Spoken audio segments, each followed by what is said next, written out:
ездзілі па Европах, яны выпісвалі прэсу еўрапейскую. У нас не было моцных элементаў капіталізму. Вот тебе бабушка і Юрыев дзень. Тупа людзі, якія маюць уладу. Мы кормім Еўропу. На рынок павязе прадаць. Ясна, зразумела. Але ўсё гэта ляснула. Вы слухаеце «Без доктора навук не разобраться». Мы продолжаем серию «Чему Беларусь такая не беларуская». Сёння 18 стагоддзе. Са шляхтай ўсё зразумела. Пагуляліся ў палякаў трошкі.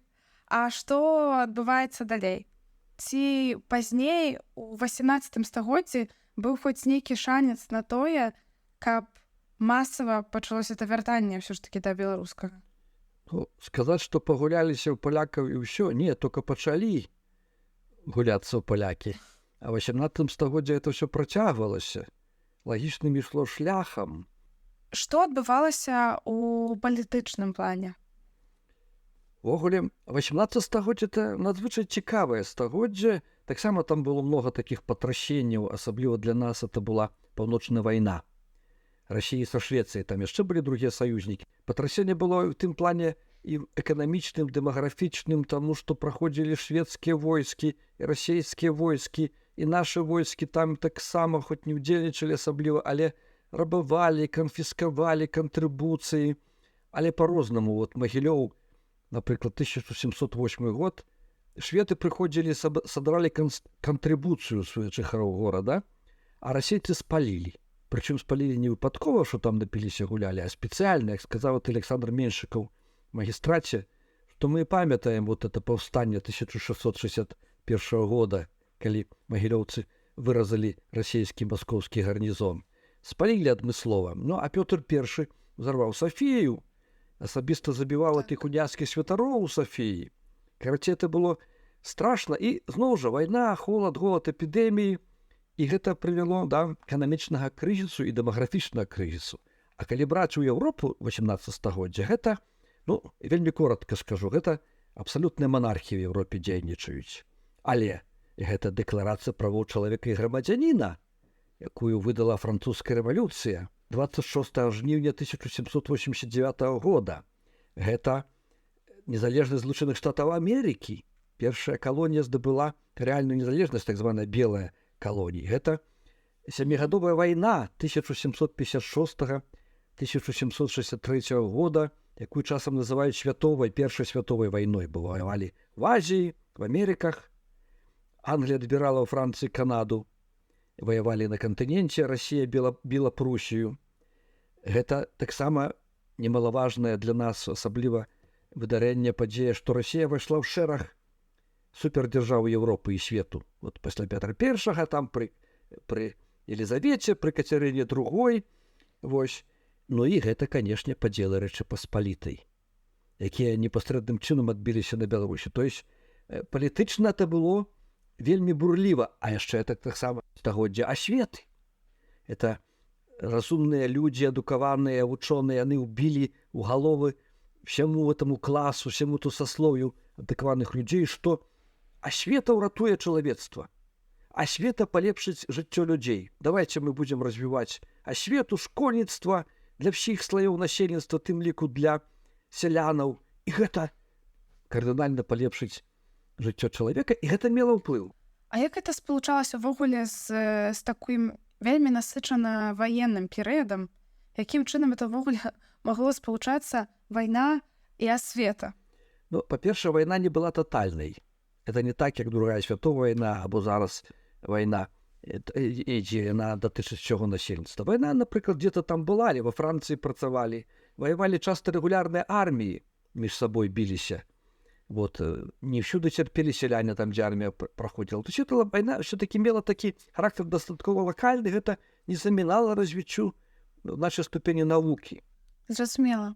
Але нават калі яна не была тотальная, яна ўсё роўна мела ўплывы, так? Напрыклад, там, эканамічныя. Што адбывалася ў гэтым кантэксце? Ну, эканамічна, гледзячы, якая частка Еўропы. Не трэба забываць, што в гэтым стагоддзі першая краіна з'явілася, якая правяла ў сябе індустрыялізацыю. Калі не да канца, то вельмі моцна авансавала гэту індустрыялізацыю, то Англія. 60-е гады 18 стагоддзя Англія нечакана пачынае пераводзіць вытворчасць найперш тканіны на прамысловую аснову. Ну, нас, конечно, тормозила в нашей части континента, Центрально-Усходней Европе, это империя австрийская, империя российская, империя немецкая. Нас в значной ступени тормозила прыгонное право. Прыгон. Добра, у нас гэта тармазілася, але штосьці ўсё роўна развівалася. То у нас самая праблема была, як і ў ўсіх іншых краінах, это прыгонное право. Это асноўная маса насельніцтва, яна запрыгоненая, яна залежная ад сваіх паноў, яна не можа свабодна удзельнічаць у развіцці эканамічных адносінаў, яна не маюць асабістай свабоды. І далей от прагрэс в эканоміцы, а таксама і ў нацыянальным будаўніцтве, ў нацыянальных рухах залежаў ад таго, калі і дзе раней будуць вызваленыя сяляне. Ну, у нас магнаты дамінавалі ў гаспадарцы. Там былі людзі адукаваныя сярод іх. Яны ездзілі па Европах, яны выпісвалі прэсу еўрапейскую, падручнікі. Вот яны ўводзілі навіны. Напрыклад, мануфактуры вот, вялікія ўводзілі там. Вот, самыя знакамітыя ў нас гэта мануфактуры слуцкія паясы, ў Нясвіжы шаўковыя паясы, урэдча радзівілаўскія мануфактуры. У нас таксама прыватная ініцыятыва магнацкая, это першыя каналы водныя. Тады яшчэ не было чыгункі і прыдумалі каналы. У нас не было моцных элементаў капіталізму, таму што в адрозненне ад заходняй Европы сяляне вызваліліся некалькі стагоддзяў пазней. В заходняй Европе сяляне атрымалі асабістую вольнасць і пэўную эканамічную свабоду, пачынаючы з сярэднявечча ад 13 стагоддзя. Там настолькі была развіта сетка гарадоў, таварны абарот, што гэтаму гаспадару, пану, феадалу, было выгадней грошы сялянаў патрабаваць в якасці феадальнай рэнты. А як ён грошы здабудзе, яго справа? Ён ішоў у горад, рамеснікі ішоў, ён меў асабістую вольнасць. У нас пану было выгадна змушаць бясплатна працаваць на зямлі, каб вырошчваць як мага больш збожжа і прадаваць у Еўропу і багаціцца на гэтым. Ці мела яшчэ нейкія прычыны той, што распрыгоньванне сялянства не распаўсюдзілася так хутка да нас, акрамя проста таго, што панам гэта было выгадна? Ну, ведаеш, это традыцыйна, таму што ўсё-такі вот заходняя Европа, яна была больш густанаселеная. У нас было больш лясоў, асабліва нашай тэрыторыі, менш рэдкае насельніцтва, туды вот перасяляліся з 12 стагоддзя заходнееўрапейцы, немцы да нас перасяляліся. Гэта раз. Менш людзей, менш прадуктаў працы. А другое, сапраўды, вельмі вялікі ўплыў мела кан'юнктура на еўрапейскіх сельскагаспадарчых рынках. Еўропа была залюдненая, шмат людзей, не магла Еўропа сябе пракарміць заходняя, яны пачалі экспарціраваць збожжа з усходу. Ну і паны эту кан'юнктуру улавілі, яны павялічвалі поле ўласнае, там, дзе засявалі збожжа, змусілі сялянаў бясплатна працаваць, спачатку там один дзень у тыдні, то есть сялянская гаспадарка павінна была або сам гаспадар, або каго-то выставіць на один дзень у тыдні працы на пана, паншчыну. 2 дні ў тыдзень, потым 3, в 17 стагоддзі 5, а магло быць і 7, нават так это вот так атрымлівалася. І вот эта кан'юнктура, яна змусіла усталяваць такі грамадскі парадак, таму што ну каму охота задарма працаваць. Асабліва, калі паншчына павялічылася, сяляне пачалі чакаць ад дрэннага пана да добрага. У дом, у горад пачалі чакаць. А паны ж у нас мелі ўладу. Это ж рэспубліка панская, шляхецкая. Яны пачалі ўводзіць заканадаўства, забараняць пераход, пакуль не выплацяць даўгі. А даўгоў было стока, што яны не маглі ў стане былі выплаціць. Лавіць, напрыклад, 10 гадоў быў такі тэрмін. Калі не паймалі это сялянін на 10 гадоў, ён быў вольны. А потым бестэрмінова ўвялі пажыццёва. І дзеці там яго народжаныя далёка таксама станавіліся этымі нявольнікамі. Адсюль, дарэчы, у расійскай мове такая прымаўка. Вот тебе бабушка і Юрыев дзень. Это быў такі дзень, восеньскі дзень пасля ўсіх збораў уражая, калі сяляне маглі пакідаць аднаго пана і пераходзіць ў другое месца. Але паколькі гэта было невыгадна, забаранілі менавіта в гэтыя дні пераходы. І вот это нечага чакалі цэлы год, а тут раз і нельга гэта зрабіць, забаронена. Вот расійскія сяляне прыдумалі такую прымаўку. Вот тебе бабушка і Юрыев дзень. Якраз на этот Юрыев дзень можна было адыходзіць ад пана. Значыць, такі вялікі попыт на наша збожжа, ён спавадаваў тое, што панам хацелася зарабіць з гэтага максімальна, як мага больш. Таму што можна было это ствараць, можна было прадаваць бясконца, і так яны мелі ўладу, яны выкарыстоўвалі гэтую сілу сялянаў на максімум. І не толькі, Юлька, яны, напрыклад, знялі свае тавары з мыта. То есть шляхта, которая вывозила товары, ввозила, не платила ніякага мыта, ні экспортнага, ні імпортнага. Это таксама падрывала эканоміку. В іншых краінах так званы меркантылізм, нацыяналізм эканамічны. То есть абмяжоўвалі доступ тавара за мяжы, вот Францыя, Англія, іншыя краіны, каб развіваць уласную вытворчасць, называецца стымуляваць уласнага вытворцу. А тут быў фізіакратызм. Шляхта не плаціла падаткі. Яна не плаціла падаткі, і яна кіравала ўсё дзяржавай, яна мела гэту ўладу. І вось табе і ўся ідэя шляхецкай рэспублікі проста рассыпаецца, потому што это тупа людзі, якія маюць уладу, якія звольнены ад усіх падаткаў, яны адзіныя, хто вырашаюць што заўгодна, што адбываецца ў дзяржаве. Нема ніякіх рэгуляцый адносна іх, акрамя яны самыя. І ў выніку сяляне становяцца проста рабамі, не маючы ні ўлады і таксама ніякіх сродкаў для іх абароны. Так, але тут ідэя якая закладзеная в этой сістэме, што ўсё-такі гэтыя шляхты, яны грамадзяне. І закладвалася, што яны павінны былі мець грамадзянскае пачуццё, абавязак ахвяраваць для радзімы. То есть то, што не плацілі падаткі, а калі некая небяспека, то яны павінны былі плаціць надзвычайныя падаткі на армію, утрымліваць армію. Яны павінны былі самі ісці. Але гэта толькі тэарэтычна. Армію утрымліваў только каралеўскі ўладанні, каралеўшчызны на гэта ішло. Шляхта, яна жыла сваім жыццём, яна багацілася, так.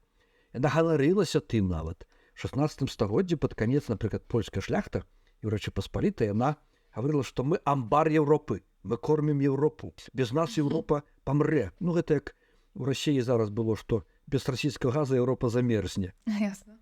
Аказалася, не. І таксама там было не. В 17 стагоддзі тэхналогіі новыя, еўрапейскія, гаспадарка новая. І попыт на збожжа ўпаў з усходу. І тада, звычайнае правіла эканомікі, каб утрымаць узровень кансумпцыі шляхецкай, яны там дарагія віны, дарагую зброю, прадметы роскашы вывозілі, яны павялічвалі таварную масу.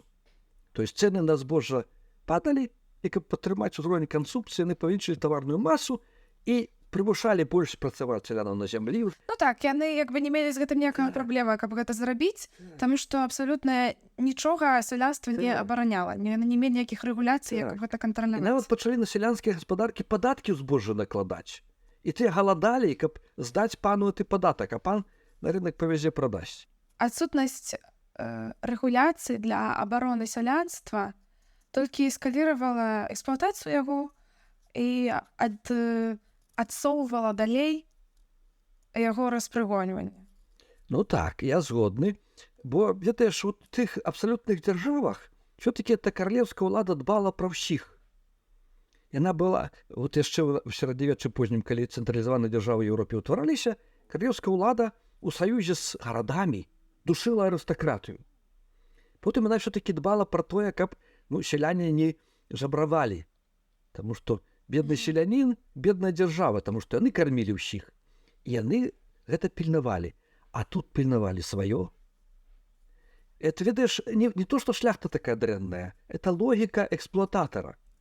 Калі капіталізм развіваўся в этой Англіі, вот этой фабрыкі, шматлікія, калі сцягвалі у вёскі людзей да гарадоў фабрыкі, калі пачалі агароджваць гэтыя лорды і гаспадары зямельных маёнткаў, выганяць сялян з зямлі, таму што ім было выгадна развіваць пашу, то фабрыканты гэтыя ангельскія, яны горш за любую шляхту душылі тых рабочых.